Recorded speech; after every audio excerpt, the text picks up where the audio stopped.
Bonjour à toutes et à tous.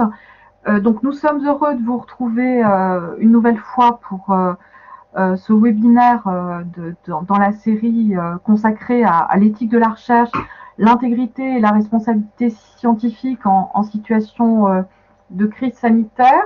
Alors, nous allons prolonger aujourd'hui une réflexion orientée vers les questions institutionnelles en nous attardant sur les institutions internationales placées sous tension dans le contexte de la crise sanitaire. Et donc ce webinaire vient après d'autres webinaires consacrés aux institutions nationales. Et nous sommes intéressés en particulier au rôle des conseils scientifiques nationaux et au rôle joué par l'Union européenne dans le cadre de webinaires qui ont eu lieu le 20 janvier et le 3 février que vous pouvez regarder en ligne. Alors nous entendrons ce soir trois intervenants. Donc en premier lieu, nous écouterons Didier Houssin, qui est président du comité d'urgence Covid-19 de l'OMS, et qui nous parlera de son expérience dans ce cadre particulièrement important dans le contexte de la crise actuelle. Nous entendrons ensuite donc Didier Houssin en tant que président du comité d'urgence Covid-19 de l'OMS, bien entendu. Nous entendrons ensuite Sidi Alpha Ndiaye, qui est professeur de droit à l'université Cheikh Anta Diop de Dakar et directeur de l'Institut international des droits de l'homme et de la paix, à propos du rôle de l'Union africaine dans la gestion de la crise de Covid-19 et à propos des choix éthiques qui ont été faits dans le cadre de organisations régionales dont on parle relativement peu. Et puis enfin, nous entendrons Emmanuelle Rial-Sebag, qui est directrice de recherche INSERM en bioéthique et droit de la santé, et qui nous parlera des initiatives prises dans le cadre d'un certain nombre de comités éthiques européens et internationaux, en particulier les comités de l'UNESCO, ainsi que des initiatives prises dans le cadre de la Research Data Alliance.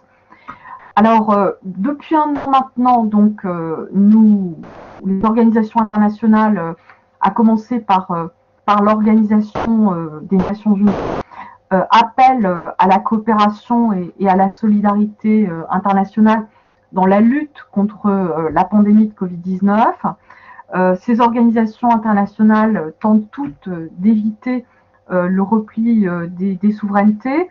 Et avant d'écouter nos intervenants, je voudrais dire quelques mots sur le positionnement de ces organisations et en particulier de l'Organisation des Nations Unies. Alors très certainement, le premier positionnement éthique de l'Organisation des Nations Unies a consisté à s'exprimer par l'intermédiaire des principaux organes en faveur de solidaire à la crise sanitaire. Et trois exemples permettent de l'illustrer. Alors bien sûr, de l'illustrer à la mesure du rôle des organes de l'organisation. Donc le Conseil de sécurité, pour commencer, on le sait, n'a pas de compétences spécifiques en matière sanitaire, mais il a des compétences bien établies en matière de maintien de la paix et de la sécurité internationale. Et fait exceptionnel, signe de la gravité de la situation d'ailleurs, au début du mois de juillet 2020, le Conseil de sécurité a appelé les parties à des conflits armés à une pause humanitaire durable d'au moins 90 jours consécutifs, qui est apparue comme indispensable pour assurer l'aide humanitaire et le respect du droit humanitaire dans le contexte sanitaire mondial marqué par la pandémie. C'est la résolution 2532-2020 qui a été adoptée le 1er juillet 2020, qui marque cet appel. Tout à fait exceptionnel, encore une fois. Autre illustration de l'implication et du positionnement de l'organisation, le secrétaire général de l'Organisation des Nations Unies, Antonio Guterres, appelait plus récemment, donc à la mi-janvier 2021, appelait les États à davantage de solidarité internationale face à la pandémie. Il plaidait pour ce qu'il a appelé des vaccins du peuple, en ayant à l'esprit plus de biens publics mondiaux.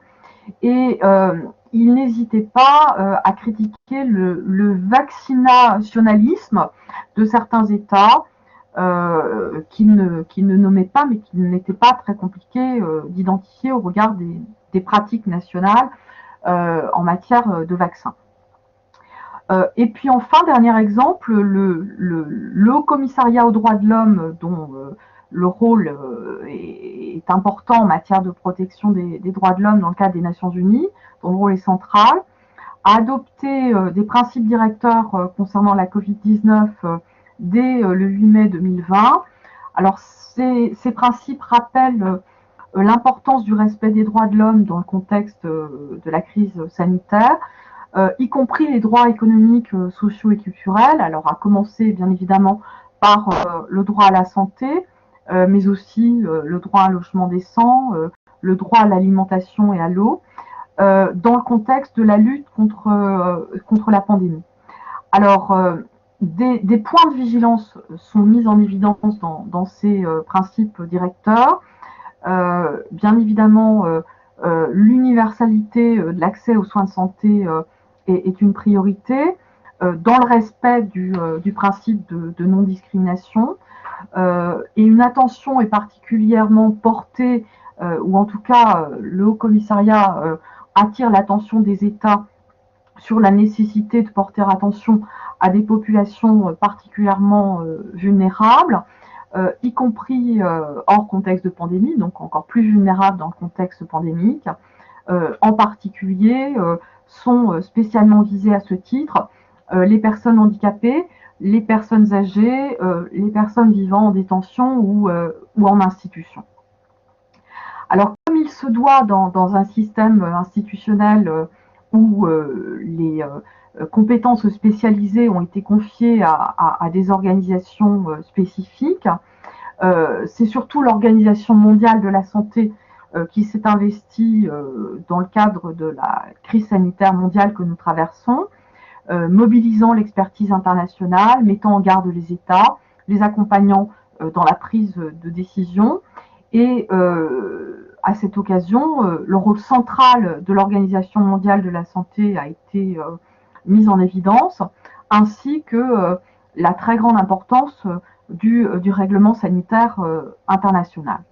Alors ce règlement sanitaire international, il faut le rappeler, a pour objet de prévenir la propagation internationale des maladies, de s'en protéger, de maîtriser cette propagation, d'y réagir par une santé publique proportionnée et limitée aux risques qu'elle présente pour la santé publique, tout en évitant de créer des entraves inutiles au trafic et au commerce internationaux. Ce sont les termes ici de l'article pertinent du règlement sanitaire international, sachant que il s'agit de l'article 2 du règlement qui précise bien que l'action doit être menée dans le respect de la dignité des personnes, des droits de l'homme et des libertés fondamentales.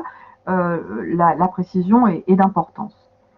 Alors le rôle joué par l'OMS pour mettre en évidence une urgence de santé publique de portée internationale est central.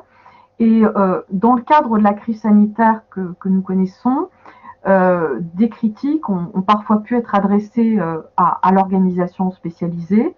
Alors, au regard des informations qui avaient été apportées par la Chine et des données scientifiques qui étaient alors réunies, le comité d'urgence de l'OMS avait été réuni dès les 22-23 janvier 2020 et n'était pas parvenu à un consensus.